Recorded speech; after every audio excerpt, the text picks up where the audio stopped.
Master Sergeant Henry Reed adjusted his tactical vest one last time, his fingers steady despite the weight of what lay ahead. After 22 years of unwavering military service, he was preparing for his final deployment in Afghanistan. His distinguished career had earned him respect across the ranks, but none more profound than that of his commanding officer, Colonel Edward Wallace. The two men had shared 8 years of service, their camaraderie forged through the heat of 3 combat tours. "Ready for this, Henry?" Edward asked, his weathered face lined with the stories of countless battles. His steel-blue eyes bore the kind of calm only years of command could grant. At 48, he was just a few years older than Henry, but his swift rise through the officer ranks was well-earned and well-known. "Always, sir," Henry replied, methodically checking his M4 carbine with a precision that made him legendary among his peers. Standing at 6'2", with broad shoulders and hands calloused by both combat and years of manual labor before the army, Henry was the quintessential soldier. His dark hair was flecked with gray, and his sharp green eyes reflected a man who had witnessed humanity's darkest moments and still chose to stand for something better. Their mission was clear: escort a convoy of vital medical supplies to a remote forward operating base near the rugged border with Pakistan.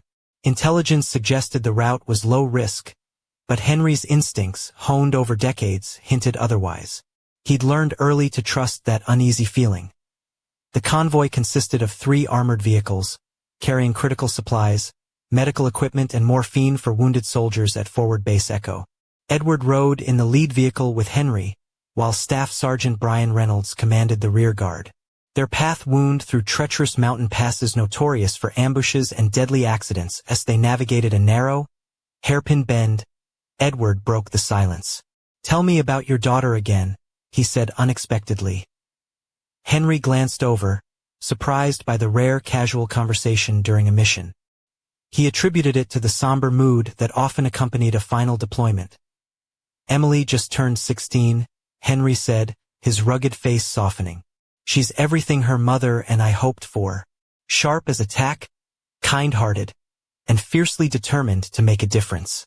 She volunteers at the local animal shelter and keeps a straight-A average, planning to study veterinary medicine at the University of California, Davis." Edward nodded, voice tinged with concern. "And your wife, how's she holding up with this deployment?" Henry's gaze drifted to the rocky horizon. "Strong as ever, managing the house, working her nursing shifts at the hospital, keeping Emily on track. I'm a lucky man, sir." What Henry didn't know was that Edward had been writing to his wife, and, for months, what began as updates about Henry's well-being had evolved into deeply personal exchanges. Edward was manipulating the loneliness of a military wife while her husband risked everything thousands of miles away. Suddenly, the world exploded. An IED, hidden beneath the narrow mountain road, detonated with surgical precision, not to kill, but to disable and scatter. Smoke clouded the air, debris rained down, and chaos erupted. Henry's training took over instantly. He hauled an unconscious Edward from the wreckage, shouting for medics and establishing a defensive perimeter. But as Henry knelt beside his commanding officer, applying pressure to a shallow head wound, Edward's eyes snapped open, cold and calculating. "Henry," he whispered, voice barely audible over the chaos. "The morphine, it's gone." Henry snapped his head toward the wreckage. The secured cases containing the military-grade morphine had vanished. "Impossible. The containers were designed to withstand explosions far worse than this. Sir, we need to." Edward's grip tightened on Henry's arm. "We need to talk." Alone. AS Staff Sergeant Reynolds coordinated evacuation and locked down the perimeter. Edward pulled Henry aside. The conversation that followed would haunt Henry for years. "The morphine was never meant for Forward Base Echo," Edward said, voice steady despite his wounds. "It was part of a deal. One that certain people in high places wanted to keep off the books." Henry's blood ran cold. "You're saying," he began. "Exactly. You've been a good soldier, Henry. Too good. You ask the right questions, notice what others miss, and have this irritating habit of doing the right thing even when it's inconvenient." Edward's mask slipped, revealing a man Henry barely recognized. "That makes you a liability." Before Henry could respond, Edward shouted for medics, claiming Henry was disoriented from the blast. a lie that would soon frame Henry's downfall. Within hours, Henry found himself under investigation for the missing morphine, with Edward's testimony the cornerstone of the case against him. The speed and precision of the accusations should have been Henry's first clue. The game was rigged from the start. 6 weeks later, Henry sat stiffly in a cold, sterile courtroom at Fort Bragg, North Carolina, the very place where he had once trained Special Forces candidates. Now, he was the accused, watching his 22-year career unravel beneath a mountain of fabricated evidence and false testimony. The tribunal was presided over by Colonel Richard Saunders, a man whose steely gaze cut sharper than any blade, flanked by 2 senior officers whose faces were masks of professional disappointment.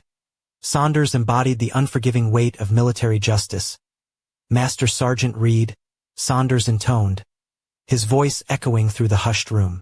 "You stand accused of conspiracy to distribute controlled substances, dereliction of duty, and conduct unbecoming of a non-commissioned officer. How do you plead?" "Not guilty, sir," Henry replied firmly, his voice steady despite the storm raging inside. His military-appointed defense attorney, Captain Scott Barnes, was competent but outmatched. The prosecution had woven a meticulous narrative painting Henry as a desperate man, planning to sell military morphine to fund his daughter's college education. On the second day, Colonel Wallace took the stand, his dress blue spotless, decorated with ribbons that gleamed under the courtroom lights. His voice carried the conviction of a man speaking absolute truth. Master Sergeant Reed was acting strangely in the weeks leading up to the mission, Edward testified, eyes fixed somewhere beyond Henry. He asked pointed questions about the medical supplies, especially the controlled substances. When I confronted him, he mentioned his daughter's college expenses and how difficult it was to make ends meet on military pay. It was a masterful performance. Just enough truth to be believable, while omitting the crucial context that would have exonerated Henry.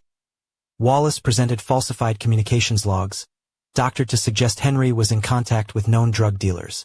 Then came Staff Sergeant Brian Reynolds, Henry's former trusted subordinate.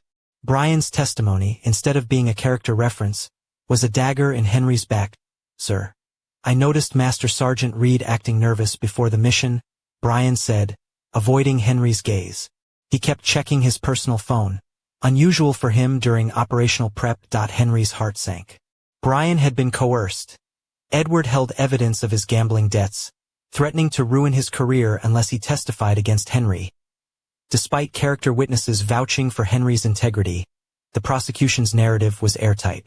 Colonel Saunders' closing words were merciless. "Master Sergeant Reed presents himself as the ideal soldier," Saunders said, voice heavy with disappointment. "That is precisely what makes him dangerous. His sterling reputation provided the perfect camouflage for criminal enterprise. The evidence clearly shows he exploited his position for personal gain.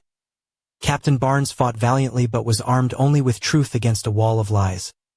Sir, Henry argued during his final statement, I have served this country with honor for over 2 decades. Where is the money? Where are the contacts? The prosecution offers nothing but fabricated evidence. Edward anticipated this and produced intercepted communications, digitally altered to suggest coordination with drug dealers. Turning the tide irrevocably. 3 days later, the verdict was delivered. Guilty on all counts.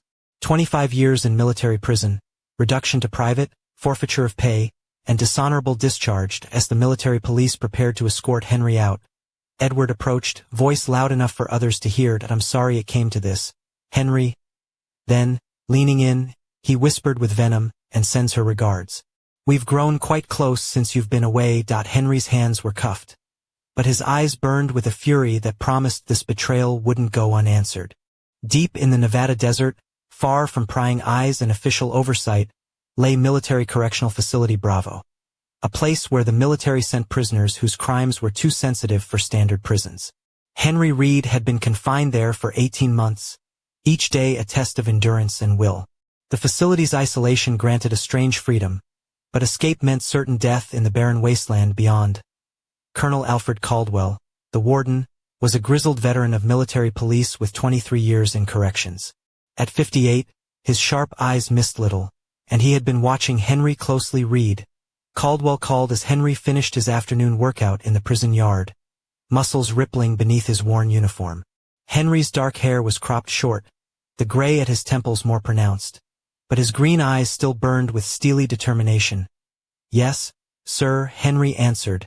Wiping sweat from his brow, Caldwell studied him. 18 months here haven't broken you. If anything, you seem sharper, more focused. Henry's routine was military in its precision. Physical training, reading, and long stretches of quiet reflection that Caldwell suspected were tactical planning sessions. "Walk with me," Caldwell invited, leading Henry along the perimeter fence. Their conversation was casual but loaded with unspoken truths. "Tell me about Colonel Edward Wallace," Caldwell said abruptly. "My former commanding officer," Henry replied cautiously. "He testified against me." Caldwell nodded. "I've been in military corrections for over 2 decades. I've developed an instinct for genuine guilt versus manufactured evidence." Henry's interest peaked. The first hint from someone in authority that his innocence might hold weight. "Wallace has made quite a career since your conviction," Caldwell continued. "Promoted to brigadier general, posted to a cushy Pentagon logistics role. And he's developed some interesting personal connections." The warden's voice dropped as they reached a guard tower. "And Reed remarried 6 months ago. Your old enemy is now your daughter's stepfather." The words landed like a punch, but Henry's expression remained controlled, cold rage simmering beneath the surface. They moved to a secure office deep within the facility, walls lined with surveillance and communication gear. "I've been tracking Wallace's activities," Caldwell said, activating a terminal. "Financial records show millions siphoned from military contracts into offshore accounts. Personnel files reveal a pattern. Those who ask questions disappear, reassigned to dangerous posts or caught in accidents. He's built a criminal empire inside the military." Henry absorbed the damning evidence in silence. "Why show me this?" Henry asked. "Because I swore to defend the Constitution against all enemies, foreign and domestic. Wallace is a domestic enemy, and official channels are compromised. Too many of his people hold power." Henry's tactical mind raced. "What are you proposing?" A grim smile. "Nothing official. Unofficially, I believe in justice. Sometimes that means bending the rules." Caldwell handed Henry a secure phone. "Your former attorney, Grant Bowen? He left the service after your trial and now works civilian defense. He's been investigating your case, convinced you were framed. He's uncovered disturbing news about your family." Henry's heart thudded. After months of isolation, contact with the outside world was both a lifeline and a risk. "Bowen's been trying to reach you for weeks. Maybe it's time you two talked." Left alone with the phone, Henry's mind shifted into operational mode. Wallace had made a fatal mistake. He'd left Henry alive. That error was about to cost him everything. The crackling voice of Grant Bowen came through the secure line, heavy with exhaustion and barely concealed anger. "Henry, thank God you're there. I've been hitting every official channel, but they keep blocking my calls. I should have known Wallace's people were behind it." Henry's jaw tightened. "Good to hear your voice, Grant. Caldwell mentioned you've been digging into my case. What have you found?" "More than digging," Grant replied grimly. He'd been building a case to overturn the conviction.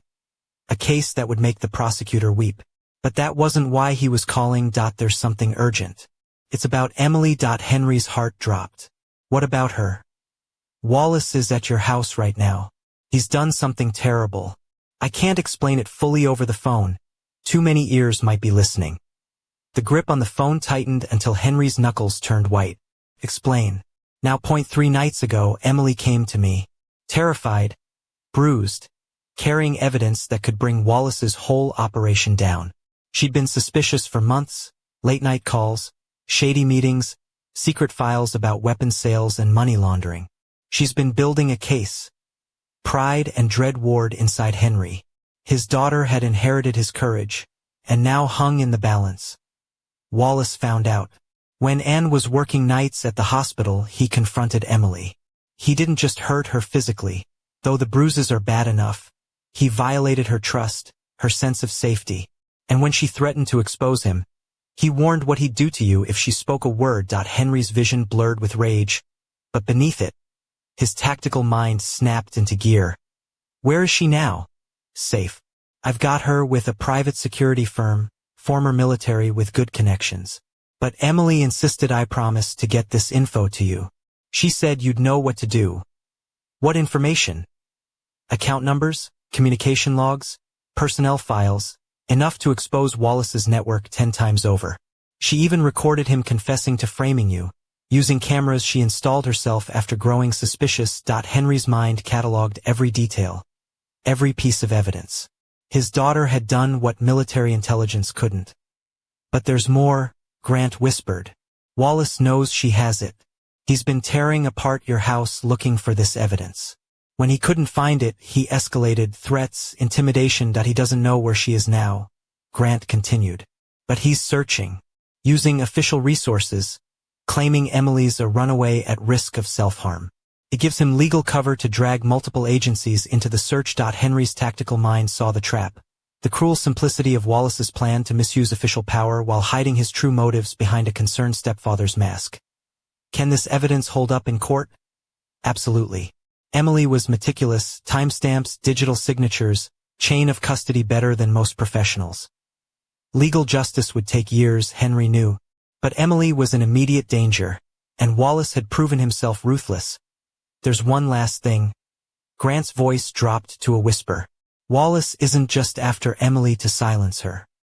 He's planning to disappear, liquidating assets, closing accounts, vanishing to a non-extradition country within days. The window was closing fast. Henry's voice was cold steel. Grant, keep Emily safe and compile all the evidence. We move fast, and we move hard. I'm on it. After the call ended, Henry sat motionless, mind racing through tactical scenarios. Wallace had advantages. Resources, rank, authority, but also deadly weaknesses. Arrogance, a trail of evidence, and above all, he had never faced Henry Reed fully unleashed. When Caldwell returned, he found Henry staring out over the desert with a predator's focus.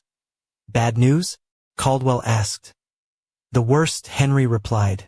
Which means it's time for unconventional justice. Caldwell nodded slowly. I believed in justice, Root. The question is, what kind? Henry's green eyes locked on his wardens. The permanent kind. As the desert sun dipped low behind jagged peaks, Colonel Alfred Caldwell led Henry Reed through dimly lit corridors of the prison's restricted wing, an area so secretive even most guards avoided it. The air carried a faint scent of oil and cold metal, punctuated by the quiet hum of surveillance equipment. Tonight, the ordinary rules would bend. Walk with me again, Reed, Caldwell said, voice low and steady. Before we proceed, tell me about your escape and evasion training. Henry's eyes flicked briefly. Standard SEER training, plus advanced urban ops and desert survival. Good, Caldwell nodded, swiping a security card to open a heavy steel door marked Maintenance Storage. Inside, instead of cleaning supplies, lay an arsenal fit for a special forces unit. Suppressed weapons, night vision goggles, tactical gear, and electronic surveillance devices. 23 years of confiscating contraband can build quite a collection, Caldwell remarked dryly. Amazing what soldiers try to smuggle in, and what slips through the cracks. Henry ran his fingers over the sleek equipment, appreciating the quality. What exactly are you proposing, sir? Caldwell activated a digital tablet, bringing up intercepted communications, financial records, and movement patterns. Edward Wallace has made critical mistakes. His desperation is causing him to slip up. We've located his mountain compound in Colorado, a fortress he believed hidden from all but his closest associates. The tablet displayed satellite images of a sprawling lodge surrounded by dense forest and jagged cliffs. He's gathered 6 key accomplices there, his core network. If something happens to all of them at once, it could decapitate his operation. Henry studied the data with the calm precision of a seasoned mission planner. The compound was isolated but vulnerable to a well-executed strike. And my daughter? Henry asked quietly. She's not at the compound, Caldwell said, voice grim. Wallace keeps her location compartmentalized, known only to him. But if you can capture him alive, you might extract that information. The unspoken weight of that mission settled between them, sir. Are you ordering me to escape and conduct an assassination mission? Caldwell's smile was grim but sincere. Officially, you're a prisoner serving 25 years. Unofficially, I took an oath to defend this country from enemies both foreign and domestic. Wallace is one of the latter. This is a one-time offer. Read. You get one night to act. He handed Henry a set of keys and a security card. There will be a shift change glitch in the security system. Perimeter sensors will show false readings for about 8 hours. The duty officer has a family emergency, and backup systems will falter. Your window closes at dawn. Henry's mind raced with tactical calculations. If you're caught, you'll serve the remainder of your sentence plus escape charges. I'll disavow any knowledge of this conversation. This is off the books. Henry pocketed the keys, the weight of the mission settling on his shoulders. The vehicle in Bay 3 is fueled, GPS equipped, and ready. Communications gear will keep you in contact with your attorney, who will coordinate evidence release once the network is neutralized. Selecting weapons and gear with practiced efficiency, Henry felt the familiar surge of purpose he hadn't known in months. Wallace plans to eliminate his associates anyway. Dead men tell no tales. You'll be doing his dirty work, just not how he intended. Caldwell added one last detail. Brian Reynolds is at the compound. He was key to Wallace's logistics and testified against you as part of a cover story. Henry's jaw clenched at the mention of his former protégé's name. Understood, Henry said. What's the objective? Neutralize the threats. Capture Wallace alive. Extract your daughter's location. End this, permanently. As they reached the motor pool, a black SUV awaited, loaded with gear and discreet law enforcement communications equipment. For what it's worth, Caldwell said, I believe you were a good soldier. Caught in a bad situation. What you do tonight proves it. Henry nodded, eyes cold but determined. Driving into the desert night, the weight of the past lifted slightly. Wallace had destroyed his life without mercy. Tonight, Henry Reed would return the favor with interest.